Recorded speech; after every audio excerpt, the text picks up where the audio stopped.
Hello दोस्तों, आज हम लोग क्लास 9 का चैप्टर नंबर 1 संख्या पद्धति पढ़ेंगे। संख्या पद्धति जिसे इंग्लिश में नंबर सिस्टम कहते हैं।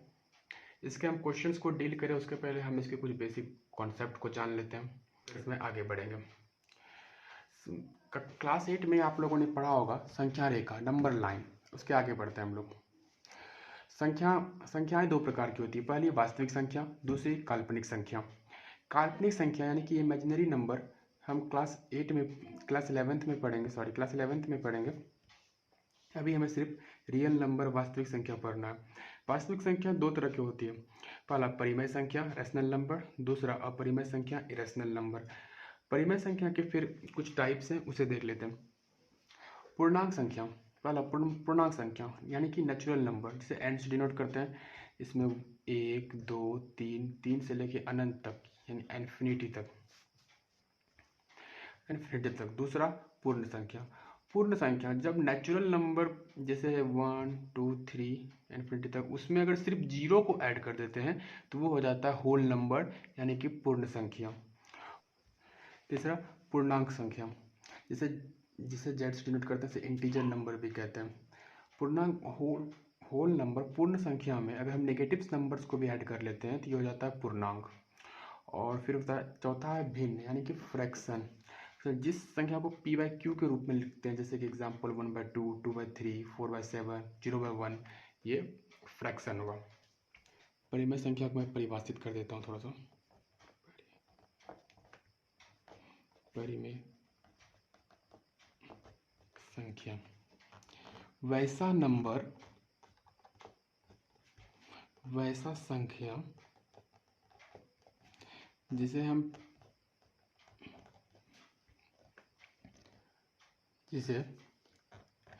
p/q के रूप में लिख सकते हैं। p/q के रूप में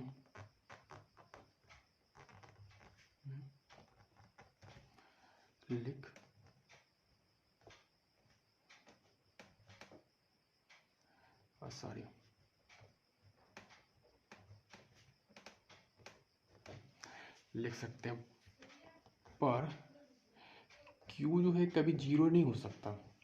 पर q कभी जीरो नहीं हो सकता। p जीरो हो सकता है, p जीरो हो सकता है, हम 0/1 लिख सकते हैं, ये सही होगा।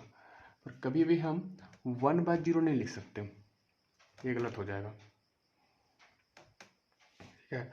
और इसमें एक चीज़ और होता है, एक पॉइंट ये भी होता है कि कोई भी परिमेय संख्या जो होता है उसका HCF हमेशा एक होता है। HCF जो होता है इसका, वो हमेशा एक ही होता है। और एक तीसरा पॉइंट ये होता है कि P और Q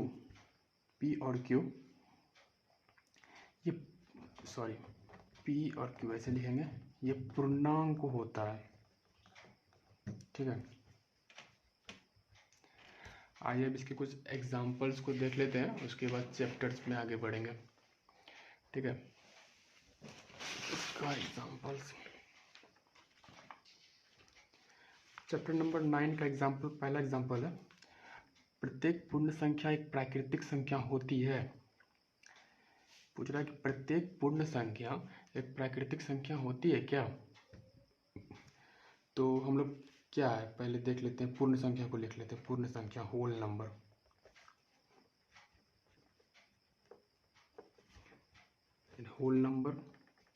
डब्ल्यू नोट करते हैं। तो पूर्ण संख्या क्या होता है, 0 1 2 3 4 5 एटसेट्रा इन्फिनिटी तक जाएगा। और दूसरा क्या है, प्राकृतिक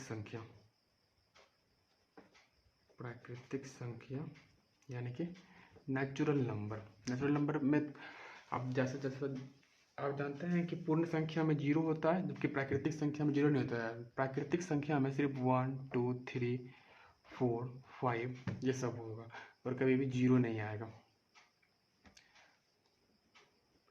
तो ये प्राकृतिक संख्या में 1 2 3 4 5 ये जाएगा इन्फिनिटी तक।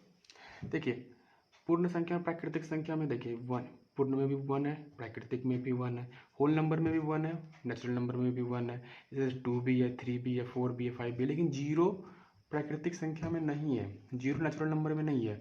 होल नंबर में तो है 0, लेकिन होल नंबर में तो 0 है, लेकिन प्राकृतिक संख्या नेचुरल नंबर में 0 नहीं है। तो इसमें क्या बोल रहा है, प्रत्येक पूर्ण संख्या एक प्राकृतिक संख्या है? तो नहीं, 0 नहीं है, तो प्राकृतिक संख्या कैसे हो जाएगा?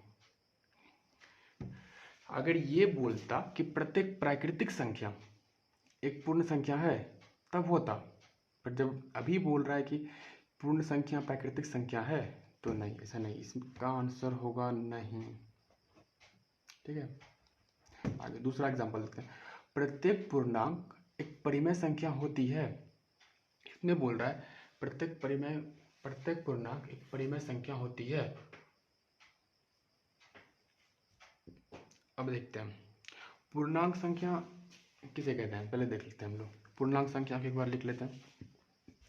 ये 0 हुआ, 1 हुआ, 2 हुआ, 3 हुआ, 4, 5, 6, 7, इसी तरह से।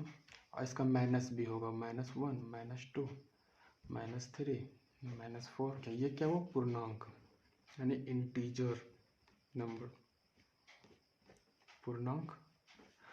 और परिमेय संख्या,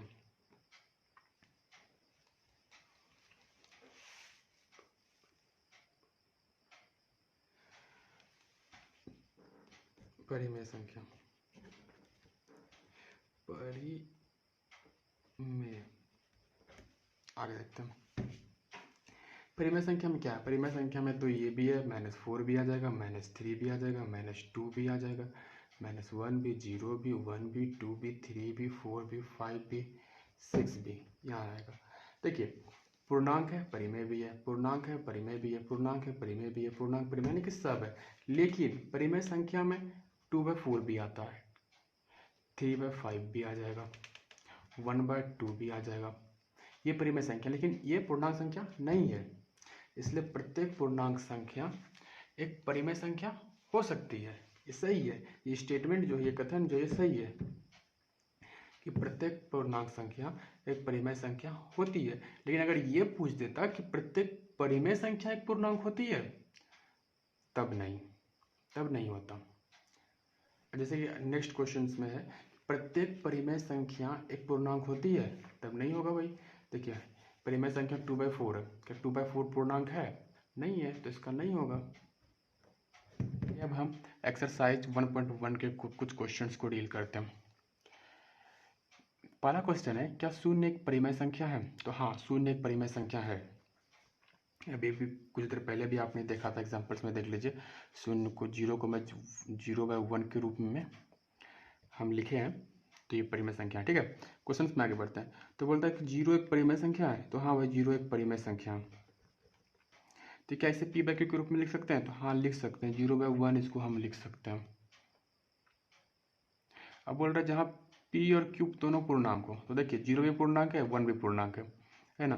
और इस दोनों का अगर आप HCF भी निकालिएगा ना, अगर आप इस दोनों का HCF भी निकालिएगा तो वो भी 1 ही होगा। ठीक है, तो यहाँ पे हम लिखते हैं हाँ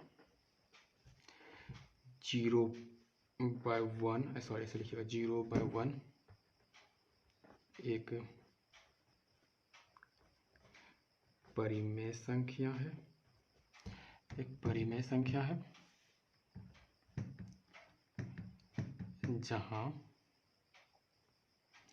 जहाँ q इक्वल नॉट 0। देखिए q 0 नहीं है ना, 0/1 लिखे हैं, q तो 1 है, तो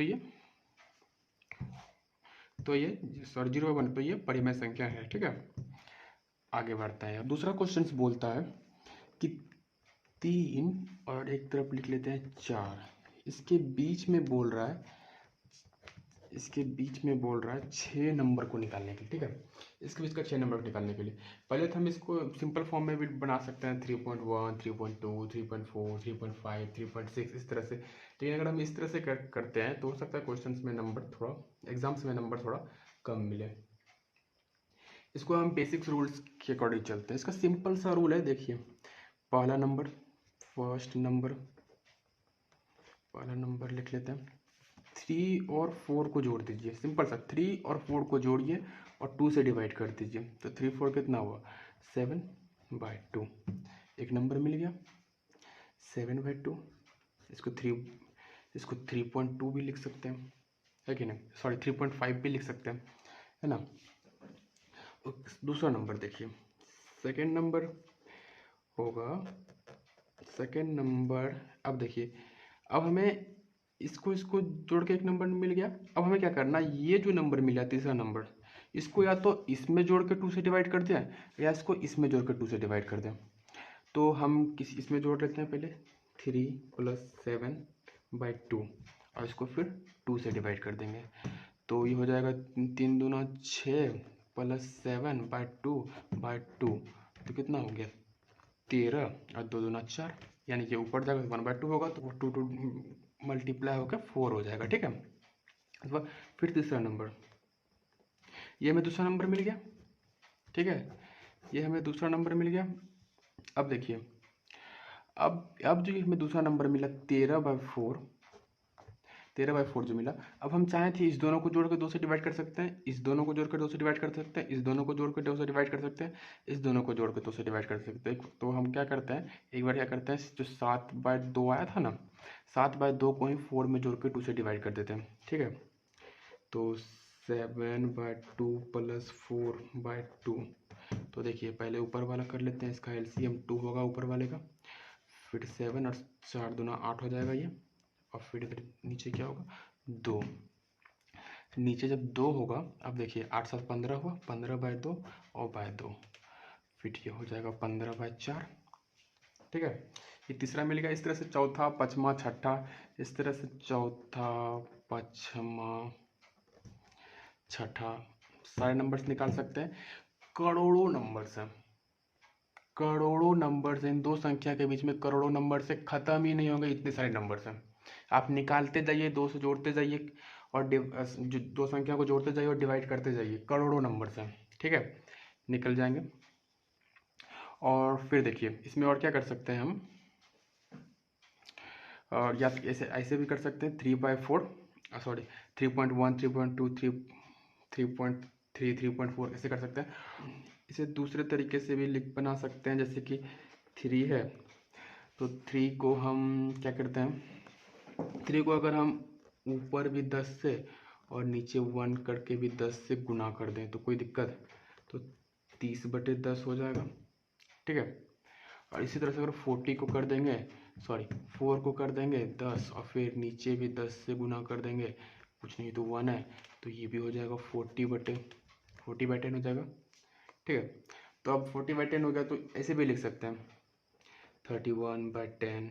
अब देखिए सब इसके बीच में 32/10, 33/10 कर सकते हैं, किसी भी नंबर से ऊपर नीचे गुना कर सकते हैं, और उसके बाद फिर हम उसको इस दोनों के बीच का जो नंबर आएगा उसको लिख सकते हैं। तो बहुत सारे नंबर्स हैं, ठीक है, ये हो गया। और सेम फिर तीसरा क्वेश्चन देखिए, तीसरा क्वेश्चन हमें फ्रैक्शन में दिया है, यानी कि भिन्न में दिया है, ठीक है। तीसरा क्वेश्चन हमें भिन्न में दिया है, इसके बीच का हमें 5 नंबर्स निकालने के लिए बोल रहा है, और ये भी दे दिया कंडीशन की परिमेय हो। एक है पहला संख्या है 3/5 और दूसरा संख्या 4/5, ठीक है। अब इस दोनों के बीच का 5 नंबर निकालने के लिए बोल रहा है।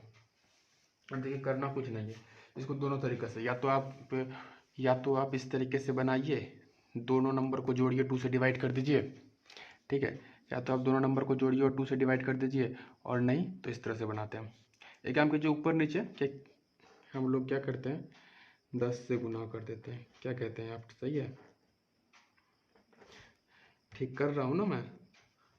ऊपर नीचे अगर हम 10 से गुना कर देते तो कोई फर्क पड़ेगा क्या, देखिए यहाँ से 10 कट जाएगा, फिर यहाँ से भी 10 कट जाएगा, कोई फर्क नहीं पड़ने वाला है, ठीक है, क्योंकि ऊपर नीचे हम 10 से मल्टीप्लाई कर सकते हैं, कोई दिक्कत नहीं है, ठीक है।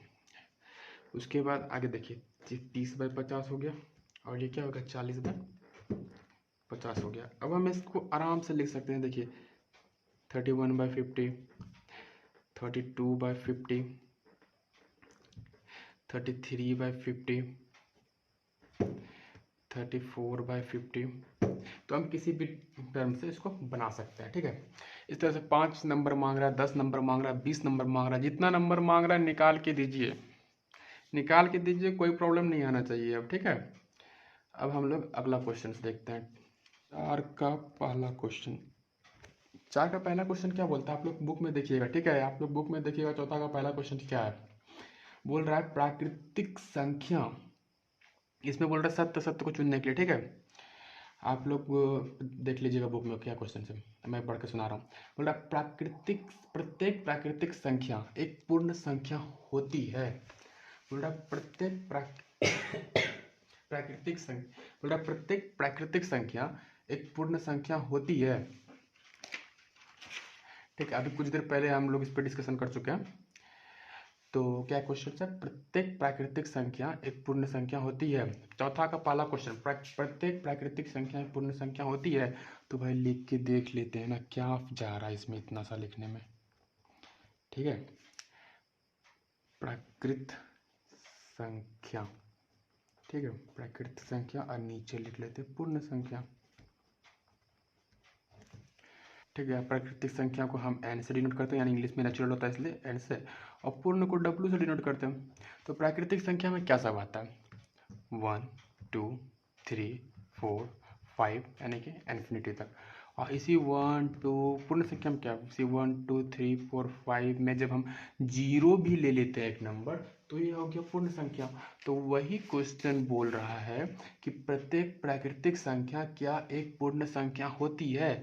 तो हाँ भाई, प्रत्येक प्राकृतिक संख्या, देखिए प्राकृतिक संख्या पूर्ण भी है, प्राकृतिक संख्या पूर्ण भी है, देखिए प्राकृतिक संख्या ये है 3, पूर्ण भी है, प्राकृतिक संख्या 4 है, पूर्ण भी है सब है, पर जीरो जो है वो पूर्ण नहीं है, ठीक है। सॉरी, जीरो जो है वो प्राकृतिक नहीं है। तो अगर हमें ये क्वेश्चन रहता कि प्रत्येक पूर्ण संख्या का प्राकृतिक है, तो होता नहीं, लेकिन क्वेश्चन है कि प्रत्येक प्राकृतिक संख्या क्या पूर्ण है, तो हाँ है, इसका आंसर होगा हाँ है, ठीक है। इसका दूसरा क्वेश्चन बोलता है कि प्रत्येक पूर्णांक क्या एक पूर्ण होती है। बोला प्रत्येक पूर्णांक क्या पूर्ण होती है।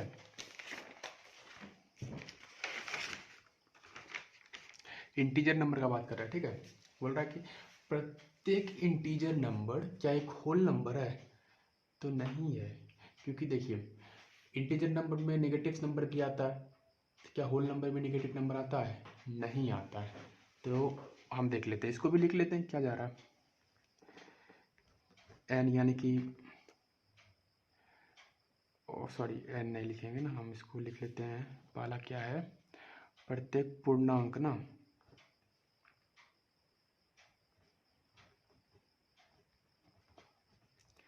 पूर्णांक संख्या, पूर्णांक है, और दूसरा क्या है, पूर्ण है।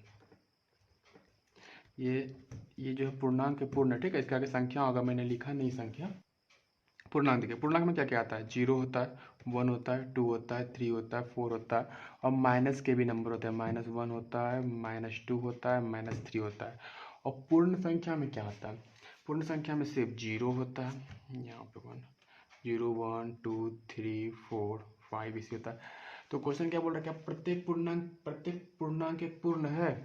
तो देखिए जीरो जीरो भी पूर्ण है, 1 भी पूर्ण है, 2 भी है, 3 भी है, 4 भी है, 5 भी 6 है, लेकिन -1 नहीं है, -2 नहीं है, -3 नहीं है, पूर्ण नहीं है ना। तो यहाँ होगा आंसर होगा नहीं, प्रत्येक पूर्णांक एक पूर्ण संख्या नहीं हो सकती है। उसी तरह से तीसरा क्वेश्चन देख लेते हैं, चौथा का तीसरा क्वेश्चन है, प्रत्येक परिमेय संख्या एक पूर्ण संख्या होती है। मतलब प्रत्येक परिमेय संख्या एक पूर्ण संख्या, तो पूर्ण संख्या होती है। पूर्ण संख्या क्या होता है, होल नंबर। पूर्ण संख्या क्या होता है, पूर्ण संख्या क्या होता है, जैसे 0 हुआ, 1 हुआ, 2 हुआ, 3 हुआ, 4 हुआ, 5 हुआ, इसी तरह से। और परिमेय संख्या क्या होता है, जिसे p/q के रूप में लिख सकते हैं, ठीक है। तो p/q के रूप में लिख सकते हैं, तो 0 को भी लिख सकते हैं भाई, 1 को भी लिख सकते हैं, 2 को भी लिख सकते हैं, 3 को भी लिख सकते हैं, 4 को भी लिख सकते हैं। सबके नीचे में अगर 1 दे दे तो सबको लिख सकते हैं। ठीक है, इसमें पूर्ण संख्या में कोई फर्क नहीं होगा। लेकिन 2/3 ये परिमेय संख्या है लेकिन पूर्ण नहीं है। 2/3 परिमेय है, सॉरी परिमेय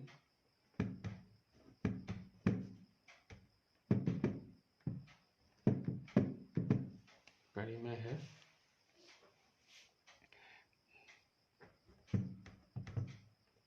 पूर्ण नहीं है। परिमेय संख्या है लेकिन ये पूर्ण संख्या नहीं है, क्योंकि 2/3 कहीं पूर्ण संख्या में आता ही नहीं है। तो अब हम लोग यहीं तक रहने देते हैं, अभी 1.1 तक ही। तो अब यहीं तक रहने देते हैं। हम लोगों ने आज परिमेय संख्या को पढ़ा है। अगले चैप्टर में 1.2 में, सॉरी अगले चैप्टर बोलता हूँ, अगले एक्सरसाइज में यानी कि 1.2 में हम परिमेय संख्या को देखेंगे और आज परिमेय संख्या को विस्तार से पढ़ेंगे। ठीक है।